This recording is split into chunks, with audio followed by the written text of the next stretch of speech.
입양무효는 말 그대로 법원에 입양의 효력이 없다는 청구를 하는 것을 말합니다. 법에는 여러 가지 사유가 있지만 주로 문제되는 것은 입양 당사자 일방 또는 쌍방에게 의사 능력이 없는 경우입니다. 보통은 양부모가 나이가 들었으므로 양부모의 의사 능력, 즉 입양의 의미를 이해하고 판단할 수 있는 능력이 문제가 되겠지요. 경도의 침해면 문제가 되지 않겠지만 중증 침해라면 의사 능력이 없다고 해서 입양이 무효가 될 가능성이 있습니다. 입양 무효 청구는 많은 경우는 아니지만 저는 가사 사건을 많이 하고 있기 때문에 지금도 몇 건을 하고 있긴 합니다. 박땡땡 여사님 사건 2심에서도 이길 수 있도록 최선을 다해 보겠습니다. 믿고 맡겨주시니 감사드립니다. 다음번에는 수경재배 말씀드릴게요. 수경재배는 말 그대로 식물을 물에서 키우는 것이에요. 물론 원래 물에서 자라는 식물을 물에서 키우는 것은 아니고요. 흙에서도 자랄 수 있는 식물을 물에서 키우는 경우에 수경재배라고 하겠지요.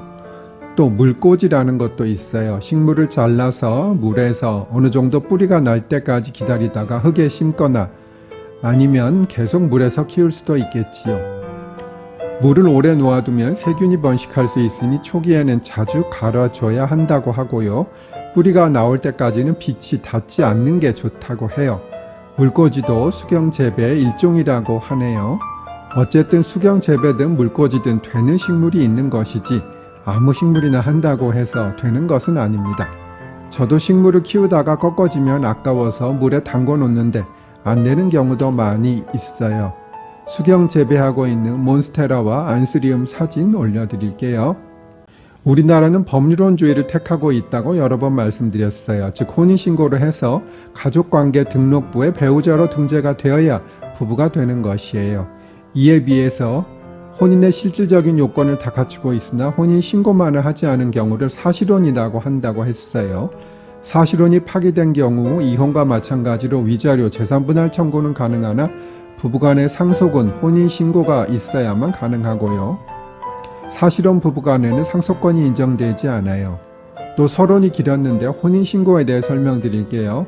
혼인신고를 하려면 구청으로 가셔야 해요. 따라서 주민센터, 즉 과거의 동사무소에서는 못해요. 그리고 구청은 어디서나 가능하다고 하네요. 직접 가야 하고 온라인으로는 불가능해요. 다음 쇼츠에서는 혼인신고 시 부부가 같이 가야 하는지 설명드릴게요. 혼인신고는 혼자 할 수 있을까요? 정답은 예스입니다. 사실 정확하게 하려면 부부가 같이 가서 혼인신고를 하게 하는 것이 좋겠지만 사람들이 너무 바쁘니 둘이 같이 와서 혼인신고를 하라 하면 불편하다 하는 사람들이 많을 거예요. 어쨌든 한 사람이 가도 되는데요. 혼자 갈 경우에는 상대방의 신분증 등이 있어야 해요. 그런데 사실은 사실혼이나 아니면 그냥 동거하는 경우에도 상대방의 신분증을 몰래 가지고 나오는 것이 그리 어렵지는 않겠지요.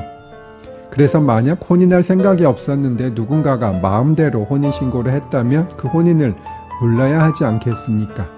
이런 경우에 그 해결책이 혼인무효소송입니다. 혼인무효소송은 아주 많지는 않지만 꽤 있기는 해요. 몇 회에 걸쳐 설명드릴게요. 혼인신고 시 증인은 구청에 같이 가야 할까요? 정답은 노입니다. 혼인신고 시 증인 2명이 필요해요. 다만 증인이 직접 가야 하는 것은 아니고요. 증인의 주소, 주민등록번호 등을 혼인신고서에 적기만 하면 되는 것이에요. 물론 이것은 증인의 허락을 받고 적어야 하는 것이고 만약 허락도 받지 않고 임의로 적으면 문제가 될 수 있겠지요. 시간이 남아서 부부간의 동거 부양 협조 의무에 대해 설명드려요. 혼인신고를 하면 부부간의 동거 부양 협조 의무가 발생해요. 먼저 동거 의무는 말 그대로 같이 살 의무겠지요.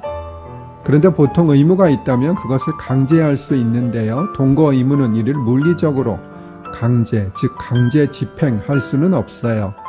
잘 생각해 보면 아시겠지만 아무리 부부라고 해도 같이 사는 것을 강제 집행까지 하는 것은 좀 지나치잖아요.